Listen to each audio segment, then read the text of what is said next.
From the front pages of your newspapers to your television screens, we bring you captivating stories separating the noise from the facts, giving you the most relevant and the most accurate information. This is The Headliner, and I'm your host, Nabila Jogi.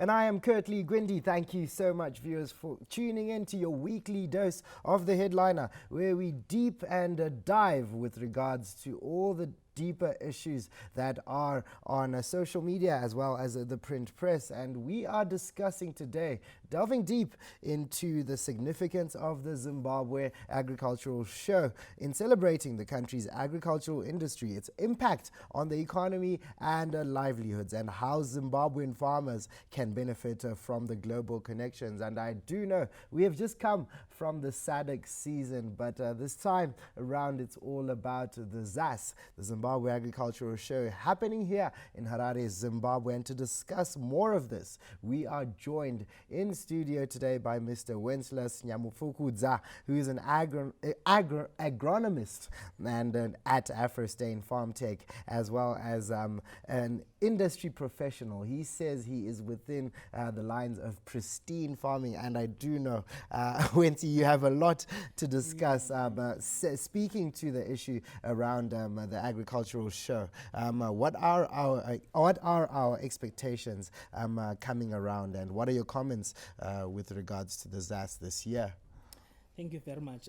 Actually, we are expecting something big this season because this is a season where we've got a lot of innovations that are happening across the sector, and if you notice that we've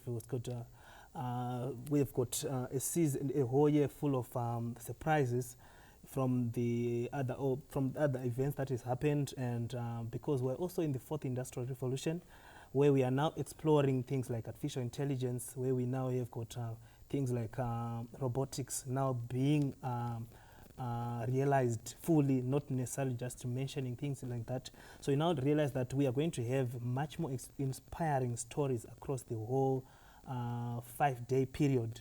We're going to have a lot of new innovations being displayed, new knowledge being shared. It's something that is going to be much more inspiring, especially to the farming community. Not only to the farmers, but also to the industry players, because they also get to know some of the key pain points where the farmers that are mostly affecting the farmers, and also getting to know new key issues that farmers must expect within this forthcoming the 2024-2025 cropping season. So it's actually coming at the right time. Absolutely, the right time being a time of inspiration, opportunities, key paying points, as has been rounded up here by Wenceslas. We look forward to delving deeper into that conversation a little later, but I do know, Nabila, we are looking at a time where we look at the core and thrust of our issues, which are the headlines. Absolutely, Curtly. That's why the show is indeed called The Headliner. Now, we're going to dive into the Sunday Mail as our first port of call.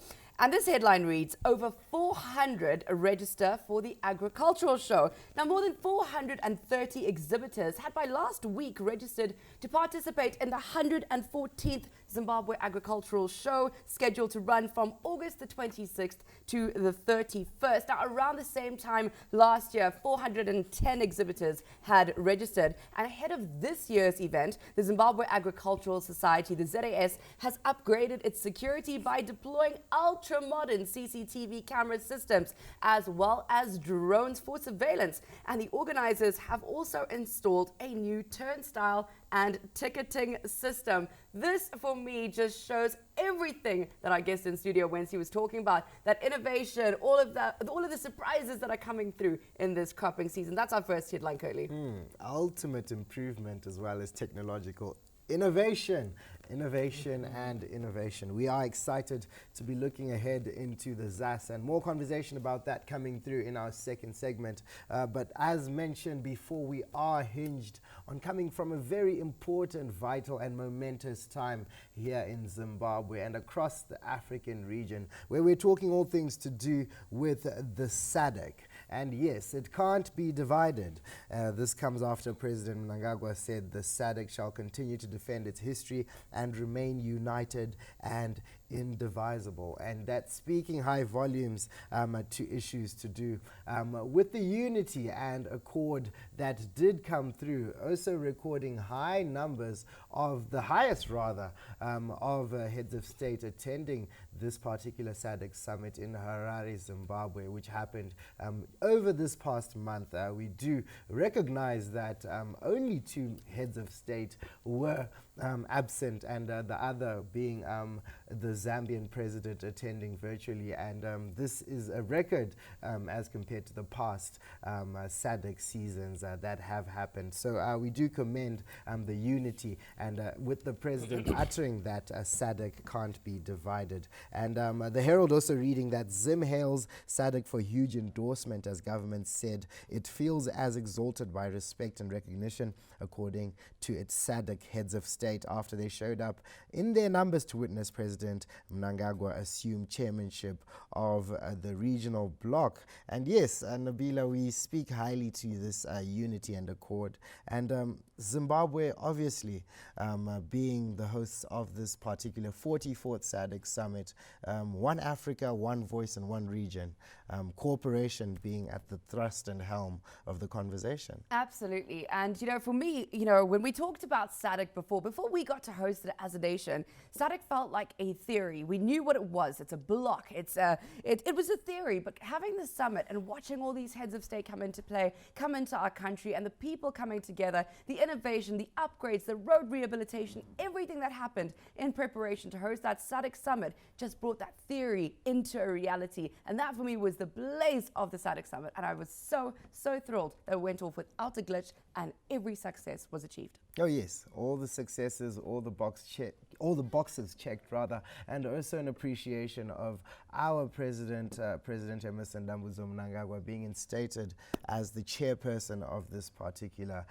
season, which is this year at the summit. And we do know that we are talking all things to do with the ZIG prices, Nabila. There is a very provocative headline that we're looking at. Provocative is one way to put it, but I say that it is a strong headline. And this headline is coming out of the Daily News, and it reads, "This nonsense must stop now." The RBZ warns retailers manipulating ZIG prices as the governor of the Reserve Bank of Zimbabwe, John Mushavano, has sharply criticized some retailers who are allegedly sabotaging the Zimbabwe gold ZIG and unjustifiably hiking up the price of their goods. This is happening, and they have been warned, and it's been spoken about on the news, and it's been said, you know, when a caution like this is made, take heed of that caution, because this is serious. We are trying to be forward-thinking, forward-moving. So absolutely, I agree, and I don't find this headline provocative at all. I think it's an absolutely perfect headline. It's a strong headline. Speaking of strength, we're just going to give you a little bit time to gather some power as we come back in our second edition here on the Headliner. Of course, an appreciation of all things to do with the Zimbabwe Agricultural Show. If you are an agric or agronomist enthusiast, you are definitely supposed to stay tuned as we are speaking all things to do with this week. If you were thinking twice or on the fence with regards to perhaps just attending or even exhibiting at this show that is up and coming, please do stay tuned. This is the Headliner. Don't go anywhere.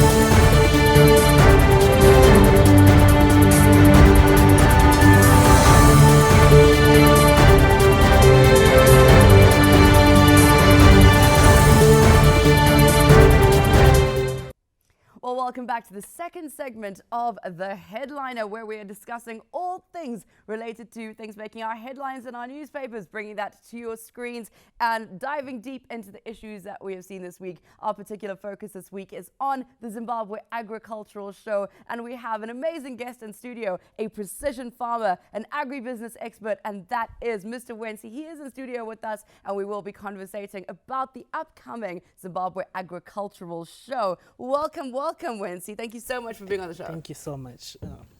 You're very welcome. I want to dive straight in with you, and I know Courtney's very eager as well to get into all of this, but I'd like to start off with looking at the history of the Zimbabwe Agricultural Show, where it came from, because I know that it was founded way back in like 1895 was the first one, and that was by Mr. G.W. Hubert, who basically was an enterprising horticulturist himself, and he got together with civil servants, other agriculturalists, and he had this idea, and they formed the show in the capital city of Zimbabwe. And across the way and along the way, there have been many, many challenges that have been faced and obstacles, financing, support, all of this. But we've come to this year, the 114th time that we are hosting this. What do you think about the challenges and the bumps that have got us to where we are today? Because today is an exciting day. Yeah, thank you so much. Actually, it's something that is really commendable in terms of the transition from the early days when people were just mixing and mingling just for the sake of probably entertainment, fun, and so forth. But it is actually transformed into a business hub itself, not only inspiring, but also showing what other farmers are actually doing out there, not only focusing on a agribusiness part of the business, but in other sectors of the business, being involved in the whole week, demonstrating what they are doing, demonstrating what the future would actually look like. So when you look at the transition, especially over the last 5 years, there's been a great turnaround, and with that, it's also inspiring other farmers. Remember, there is one much more important facet of the economy, which is food security, and not only that, but also nutrition security, and of course the household income out there.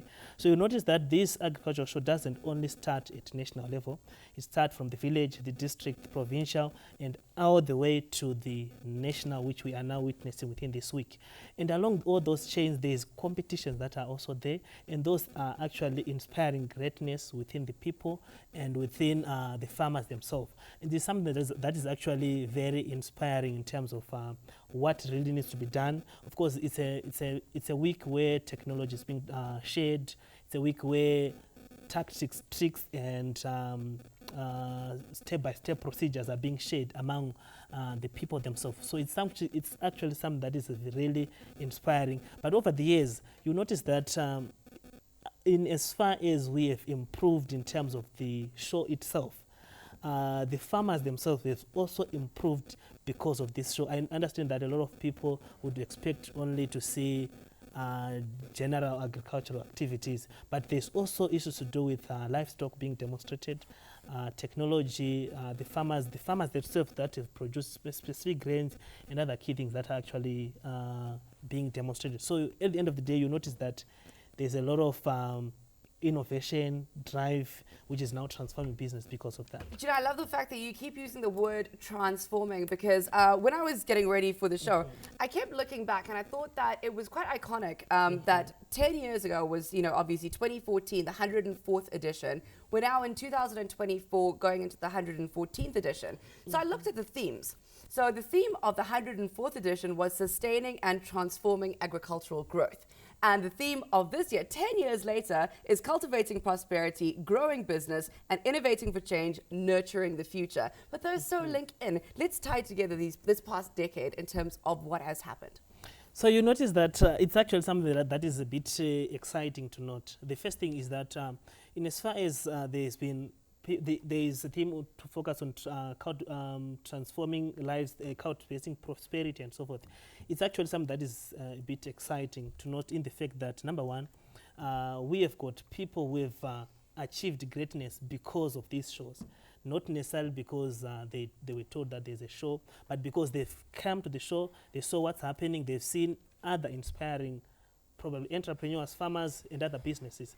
And now that we've seen that over a 10-year period, it's actually a great year to be able to measure what really matters, which is productivity per farmer, per business, and with the country as a whole. So it's actually something that is very commendable to look at what really changed. Even if we were not to look at the show itself or the farmers themselves, looking at national levels, what kind of development has grown over a period of 10 years compared to what was happening over the yesteryear. So it's actually something that is really inspiring in that direction. Definitely. Thank you for your contribution, Wensi. Now, we are looking at a time where agriculture being a backbone of our economy, speaking highly to, I think, being a melting pot, this particular agricultural show and season we're about to get into, running from the 26th of August to the 31st of August. Now, within these days, let's talk inclusion. How far have we come with regards to the inclusion of, you did mention earlier, separate demographics and different levels with regards to societal status, call it that for lack of a better word. How best have we included all these individuals and the growth trajectory over these couple of years, as mentioned before? How has there been growth in separate industries? Because we are not just speaking, when we speak agriculture, yes, we are speaking the crop management and production itself, but we are also speaking livestock, we are also speaking poultry. How best have we included all these for greater growth over the past years? Actually, it's something that is very important to bring to the point that the first issue, when you look at over the last 10 years, it's very important to also realize that there have been a lot of misconceptions with these shows. It was normally a sort of an entertainment, especially over the last 5 years. Oh, yes. A lot of people seem to view the show as an entertainment moment where you would see the kids having fun, a lot of horse riding, a lot of entertaining activities. And to the extent that a lot of people ended up thinking that it's a sort of a duplicate of the ZITF which happens in Bulawayo. Oh, yes. Comparing it to, of course, other regions, what happens in other regions, not only in Zimbabwe, but of course across the Southern African region. But when you then look at what really transpires within those days, you notice that it's not only agricultural activities that are taking place, but also, in as far as we are saying, not only agricultural activities, it's a bit wrongly placed. Yeah. In the fact, because agriculture is almost the backbone of the whole economy, of course, of all the majority of the African nations. Oh, yes. But when you then look at what are the supporting activities, you realize that not only agricultural activities are supporting each other. We've got the value chain from the agri processing, from the suppliers of the seed input and other service providers. Is there equal representation of all those people within the structure of the value chain who attend and are actively a part of this agricultural show? Yeah, I think so far I can safely say there's almost an equal representation, given that the most important players are actually there. Not only a situation where the seed producers or the seed houses or the fertilizer producers, but also we've got other players like the security, the service providers. Right now we've got an issue to do with, I'm actually sure you've realized that we now have got an issue to do with taking on precision agriculture. Oh, yes. And we have got key service providers like the Civil Aviation Authority of Zimbabwe, which is licensing individuals. If you are to fly a drone or if you are to operate unmanned aerial systems, you have to have the licenses. And now we've got those players also coming in to show the farmers that if you want to have these operations, we can also provide an edge in this way. Unlike a situation where you simply see the service providers not understanding the law enforcing agencies, not also understanding the security providers, or even issues to do with the breeders of not only the seed of crops, but also the breeders of the stud of the livestock, which you also see. So it's actually something that is very commendable. Oh, yes. So inclusion is spoken about quite gravely here by Wensi, and we'll be looking more into that as we get further ahead with the headliner. Also, an interesting headline we will be tracking here.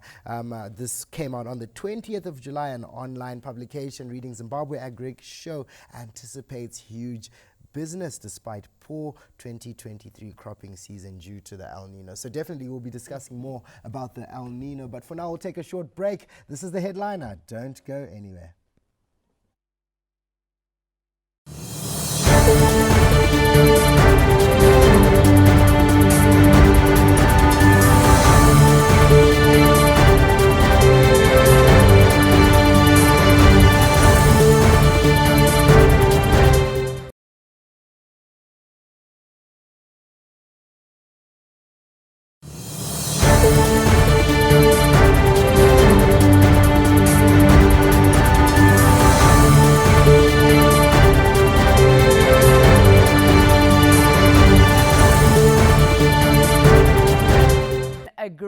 conversation that we've been having here. If you are just joining us, we're talking all things Zimbabwe Agricultural Show that are hitting our headlines. We are in studio with the amazing precision farmer, agribusiness expert, Wensi from AfroStain. Wensi, we've been going into a lot of detail, and we ended off the second segment speaking a little bit about the effects of the El Nino-induced drought and, you know, what sort of mitigation measures are in place. I mean, we've been talking about this for a while. Government has put so many measures in place. We are doing our absolute best to be able to mitigate these effects. However, we were talking about inclusion as well, and whether, you know, there are inclusivity activities that are happening. I want to speak a bit about, when we talk about inclusion, I mean, the things that you were talking about drones, about the Civil Aviation Authority of Zimbabwe. As a small-scale farmer, as a person that also just has my little, maybe half a hectare or something like that, and you're talking about these big things that I'm not ready to play with yet. I feel a little bit nervous about joining you guys. What opportunities are there? Are there workshops? Are there trainings that will happen during this week to include me? Because that inclusivity, I kind of feel left out. Thank you so much. So you notice that we've got this past season where we've got, which is the 2023-2024 cropping season, we've got the El Nino-induced drought, basically showing that we've got less rainfall than normally expected. So the challenge now is that we've got a problem with the food security. And this is an issue to do with from the household level up to the national level. Actually, the government has actually declared Zimbabwe as a state of national state of disaster, isn't it? Right. So you notice that from the household level, we have got an issue where the smallholder farmers might not necessarily need to own drones because it's not worth it. The price itself, the cost of operation, even the knowledge that is required, it's really not worth it. But when there are key things that we need to have so that the farmers are included from the grassroots up to the national level. After all, the smallholder farmers contribute allegedly more than 70% of the national food that is produced in the country. So how best can we include those? We can definitely include them by three key ways. Number one, by making sure that they understand food security so that they can produce food that is self-sustaining. Number two, by producing food that is nutritionally secure so that they don't only produce food that is only good for security but not nutritionally secure. You end up having problems like kwashiorkor and so forth. Then lastly, we need to have a program that can capacitate them to be able to produce commodities that can improve their household income level. And to do that, it has to come in a package like that is climate smart agriculture training for the smallholder farmers. Not only training on them, but also business plan development so that they don't only focus on producing goods for themselves, but also producing for reselling. In other words, I'm talking about farmers. If farmers are in Vic Falls or Ruhange, they should be able to trade with farmers that are probably Mafradona, because these areas are naturally a bit dry. Even if we are to train them on climate smart agriculture like from Vudza and so forth, it's a bit difficult for them to understand how to then scale up. But at least if they can scale up on the locally sourced commodities. So, Wensi, I understand that you are saying that these are the things that we do need to capacitate, train, and educate people about. But let's bring it back to the Zimbabwe Agricultural Show. What activities will be done at the Zimbabwe Agricultural Show to do this? So the good thing is that what I'm saying actually happens at the Agricultural Show. So there are actually small hubs that have been set up at the Agricultural Show in almost 3 halls where we've got smallholder farmers and other players, industry experts who actually who have been hired to actually capacitate and build these smallholder farmers who would have visited the show so that they can have homegrown solutions that are a bit inclusive, not only the farmers to say, you've come here, just see what others are doing. Of course, the farmers would be exhibiting from all across the districts, but there are also a few that are selected so that when you are training at least 5, you are training probably 25, because a single person that has been trained from a single household would impact or positively inspire the next household so that they can actually improve their modus operandi. All right, sure, Wensi. And as we look at the figures as well as statistics coming in, we want to probably take the stage, shed a little light from the smallholder scale farmers to the large scale farmers, who obviously play a pivotal role, like you rightly said. But we would like to have an understanding. Many viewers would want to have an appreciation of perhaps, the inclusion. I'm still sticking to that because we have the foreign exhibitors who will be coming through. How best can we learn at this present moment from the foreign farmers who are going to be coming in, and how best is there going to be inclusion of even these smallholder scales into these foreign exhibitors, and perhaps having a thing or two of learning? So the good thing is, the first thing that I might need to also highlight is that we've got associations within Zimbabwe. We've got the Commercial Farmers Union, we've got the Zimbabwe Farmers Union, of which the Zimbabwe Farmers Union is mostly inclined towards the smallholder farmers. Yeah. And before I actually go any further, I need to bring you back to some of the statistics. You probably understand that Zimbabwe is number 6.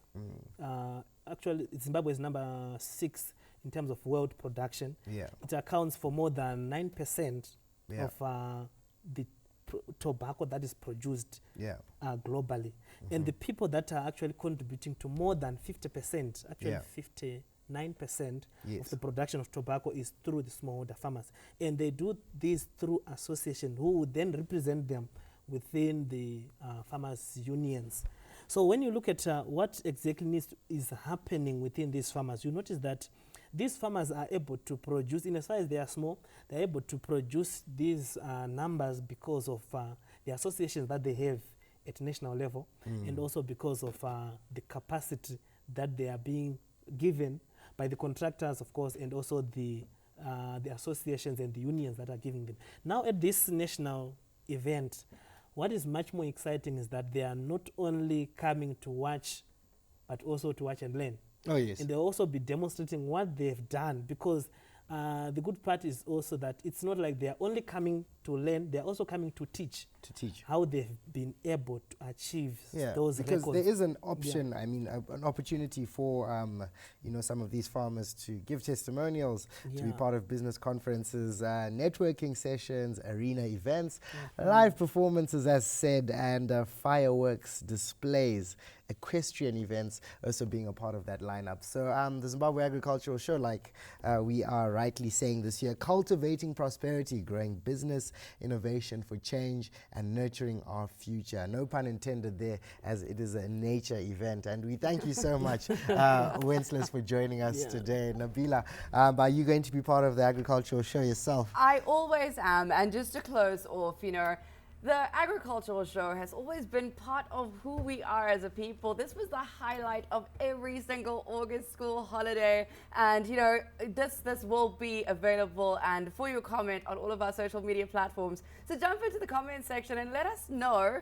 what your favorite memory was of the Agricultural Show in your youth. As Curtly rightly mentioned, there are so many other things that are happening during that Agricultural Show. Equestrian events, so many bands, displays, but all the learning, the opportunities for the youth to learn, to grow. Let's get in there together. I'm going to be there. Curtly, you coming with me? Absolutely. And yes, I love it. If you do want to see Nabila in the flesh, get to see if she's actually as tall as she looks on television.